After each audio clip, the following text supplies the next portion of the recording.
شروع اللہ کے نام سے جو بڑا مہربان نہایت رحم والا ہے۔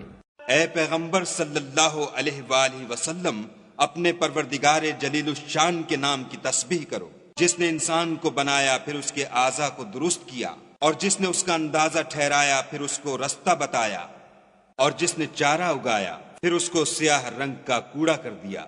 ہم تمہیں پڑھا دیں گے کہ تم فراموش نہ کرو گے، مگر جو خدا چاہے، وہ کھلی بات کو بھی جانتا ہے اور چھپی کو بھی۔ ہم تم کو آسان طریقے کی توفیق دیں گے، سو جہاں تک نصیحت کے نافع ہونے کی امید ہو نصیحت کرتے رہو۔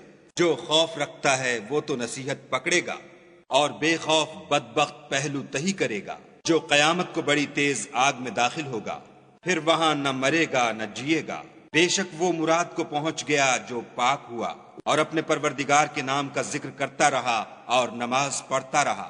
مگر تم لوگ تو دنیا کی زندگی کو اختیار کرتے ہو، حالانکہ آخرت بہت بہتر اور پائندہ تر ہے۔ یہی بات پہلے صحیفوں میں مرقوم ہے، یعنی ابراہیم اور موسیٰ کے صحیفوں میں۔